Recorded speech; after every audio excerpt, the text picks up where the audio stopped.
Good evening, ladies and gentlemen, and welcome on board our Golden Gate cruise ship, the largest cruise ship ever built. It contains 21 entertainment venues, including 10 swimming pools and an infinity pool. Its most impressive feature is a 2-deck sky dome, which holds a swimming pool that can be transformed into a stage at night. This is where we are launching our magic show tonight. Permit me to introduce myself. Bartolomeo, the illusionist. If you've never heard tell of me before, it's because you haven't yet tried to enter the large and generous gate of magic. Tonight, I am here before you to ensure that your journey to this new world is ever more pleasurable. I'm going to show you some of my most famed routines. No, not the little trick with the playing cards. That's not conjuring at all. I hate that sort of thing. But sometimes my wand doesn't always obey me, particularly when I'm trying to make someone disappear. Ladies and gentlemen, welcome our special guest this evening, musician and marathon runner, Mike Lomeo! Hi, everyone. I'm beginning with your questions. What am I using to fill my marathon training road? You're going to be disappointed if you expect some extra gear. I'm not the person who likes to carry things when I run. I don't like messing with cameras. I just love running. Here is my smartphone. This is exactly what I'm using for most of my videos. I used to use professional action cameras, but with most of them, you can't see what you're actually recording anyway. At the beginning, I used to also use additional monitors on my camera. It was really bulky, flipping to the side with a mic on the top, and the image was poor, and I had to stop on my way to charge the battery, ruining my training. So I've decided it's not worth the money. In my opinion, a smartphone, due to no stabilization with its shaky pictures, adds to the vibration of the whole situation action-wise. I just love to move around, and with the smartphone so light, not holding it, but it could be attached to my special wristband or a chesty or on top of my head, the most stable part of the body. While you're running to respond to body movement without you thinking about it. I don't have to worry about the low light either. You can turn it around your head as you get back in front shots. That's all about my inexpensive videoing. So now it's time for my last video with my music and singing and lyrics by Monte Vishnu.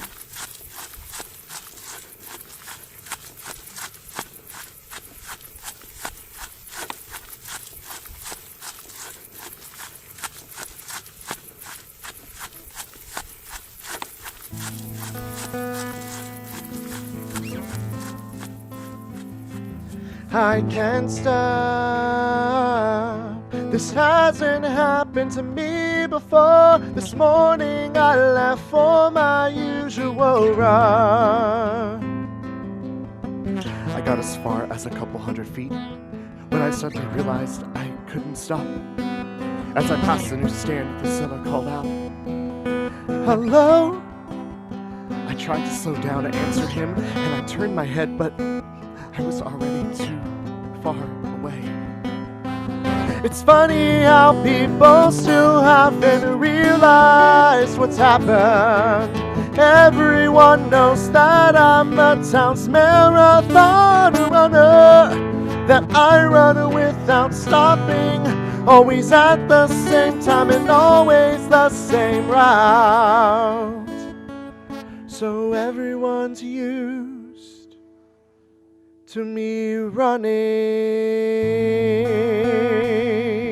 I greet them as I run, answer their questions as I run, give them a friendly wave as I run, but this time I can't. Right, I'm forced to run straight ahead. Obviously something's wrong, but what? I'm approaching the outskirts of the town. People usually watch me pass with admiration. So Mr. Cox calls out, "How's it going?" I shout back badly, but I'm already far away, too far, and he can't hear me. Oh good God, won't they stop clapping me? And there's Mrs. Continental explaining how fast he runs. How supple, how graceful, he knows enough, madam, enough. I start feeling dizzy. Evidently, my body isn't listening to my brain. Help me.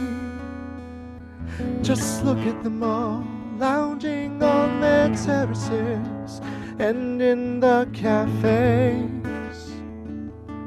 They have nothing else to do all day but sit back and sip beer and white wine and watch me running. Oh Christ, stop saying that I'm disciplined, that I'm handsome, that I'm adorable, that I'm strong, that I'm bursting with willpower. Stop it, because I can't stop. Stop me. Please, stop me. Evidently, they can't hear me. Mr.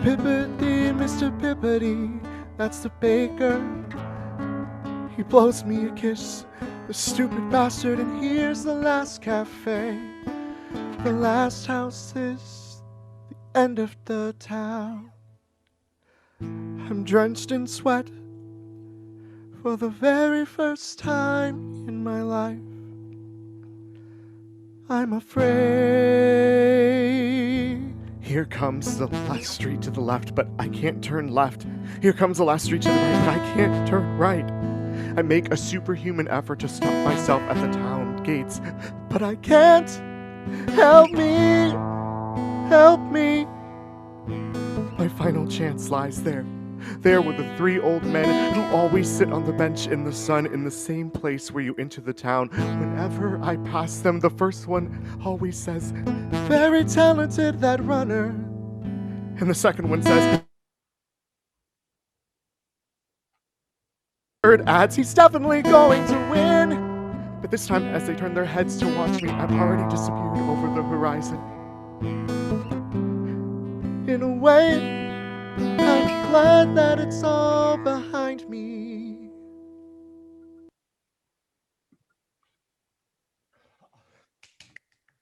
Thank you. So, perhaps I shall start by discovering, say, who among you has violated the regulations and brought prohibited animals on board? Because, ladies and gentlemen, many people don't want to be separated from their little white mice or black rabbits or other little beasts. What's this? Mice? But how can this be? Mice are forbidden on cruise ships. Well, perhaps they're your favorite animal. After all, ladies and gentlemen, some people cannot make even a single move without their animals. For example, you, sir. Yes, you. What are you doing with that little hedgehog under your rear? What? It's not there? Do you mind sitting up a bit, sir? There you go. That doesn't bother you at all, sir. A hedgehog under your rear. And you, sir, what are you doing with that live butterfly under your necktie? You might end up crushing it, the poor thing. Take it. Look how beautiful it is. Or perhaps you'd like to attach it to your neck. No? And you, madam, why do you have that frog in your handbag? Would you permit me, madam? Thank you. Frogs, you know, madam, will eat almost anything, so I advise that you make sure that all of your things are still intact. Well, what have we collected so far? 2 rabbits, 4 mice, a snake, a lizard, a butterfly, a turtle, a frog, 2 hedgehogs, a snail, and a squirrel. That's quite a zoo. I'll just keep these here in my hat for you, if you don't mind. I'm afraid they won't get on well together at all. Quite a little cocktail. Oh, it's sunset. Time for my most favorite tricks.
smaller and smaller in the distance. Christ, what are these tears? I'm crying. Well, there you go. I run and I cry. But I don't feel tired or scared. I simply cry. And I don't try to understand. I can only feel the tears running down my face. They're making me cold, but I can't raise my arms to wipe them away. My arms are frozen into a shape that offers me the best aerodynamic profile to help me run like a racing car. I charge ahead with my head bent forward, craving the optimum passage through the air. The road is more or less deserted. Time to time, cars drive in the opposite direction. I don't call for help anymore. I simply smile at the drivers who give me a friendly wave. Now I'm running through a forest. I had to abandon the road because it curved and I can only go in a straight line. I take a path, I climb a hill, I run into a valley. I don't have the energy to think anymore. All I can do is watch the countryside go by. My main worry is avoiding the trees. When you run this fast, trees become dangerous. Night falls, but I keep on running. I stumble across an unknown village and then a new town, also unknown to me. Everyone is asleep at this late hour, and no one knows I'm the only living thing running at night. I'm running in the dark, in fact. The lights from the last village have disappeared. Now I can't see anything in front of me. I barely miss rocks and trees, following my instincts. But occasionally a night bird flies into me. I count my injuries. I've already killed a fair number of birds and even a few animals which I've inadvertently trampled over. More and more often I hear wild cries and screams of sadness. And now it's morning, and I'm nothing but a running wound. Behind me is a long trail of blood. Before me rise the mountains, the air is cold. It's going to rain. It's good. The rain will cleanse my injuries. The sea lies just beyond those mountains. And naturally, you should always be cleansed before you plunge into the sea. Thank you. Thank you, ladies. Thank you, gentlemen. Perhaps we should stop there. No? Do you want to see another trick? Okay, I know another little trick. It's a touch dangerous. It's the one with the magic wand, but it doesn't always work. I mean, sometimes the wand doesn't always obey me, particularly when I'm trying to make something reappear. Like, say, for example, a watch. Sir, would you kindly pass me a watch? Thank you. Let's see if we can make this one vanish. 1, 2, 3. Oh dear. That didn't work, did it, madam? What's that? It's your husband that's disappeared? Look, that's no problem. I mean, hang on, you'll have your husband back. 1, 2, 3. Strange. Very strange indeed. Did you see that? Well, the lady just disappeared too. I mean, that is just what she wanted. She wanted to be with her husband, and they are, without a doubt, together at this very moment. But on the other side of the barrier that separates our world from the world of fantasy. But it's no big deal. We'll have them both reappear. 1, 2, 3. Oh no, that's a bit too much, isn't it? You see, the whole first row of the audience has just vanished. Well, We have two possibilities open to us. Either we just stop right now and accept these minimal risks, or we try again and take some real risks, shall we? 1, 2, 3! Oh, damn! Another row gone. Ladies and gentlemen, don't panic. Please, just wait a moment. A moment. Please, just allow me to concentrate. 1, 2, 3! Oh, what's this? The sky dome. That's no big deal. We can see the vaults of heaven so much better now. 1, 2, 3! What's that, the stars? All of them? Oh, it's going so fast now, eh? It's fast with this screwy wand, isn't it? But what are y'all doing? You can't leave me like this. Look, give me another shot. Wait! 1, 2, 3! Weird. That even made the sea disappear. Where are we now? 1, 2, 3, make everyone come back. I mean, obviously I'm making the same mistake each time, but which mistake is it? Good God, which is it? How many do we have left? 1, 2, 3, 4, 5, 6, 7, 10.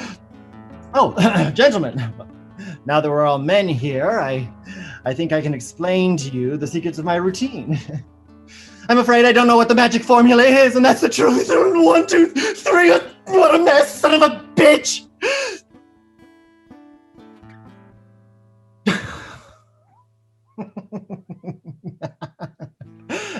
Sir, please, good heavens, are you sleeping? Wake up, sir! Oh, yes, the show has ended and you're the last one here because you didn't give a shit about my act and you fell asleep during the... Yes, everyone's left, that's it. So, you didn't see a thing? Well, look, could you do me a tiny favor? I'd be infinitely more grateful. It's no big deal. Here, take my magic wand. Just point it at me and say 1, 2, 3, abracadabra. That's right. Go for it. What? The wand disappeared? Well, that's really it. Sir, we're the last 2 left on this vessel. And what worries me is that a moment ago I could see a strip of land on the horizon. And now, I can't.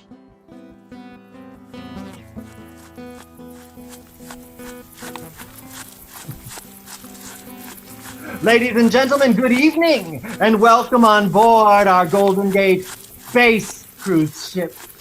Allow me to introduce us, Mike and Bart, the illusionists. If you've never heard tell of us before, it's because you haven't yet tried to enter the large and generous gate of magic.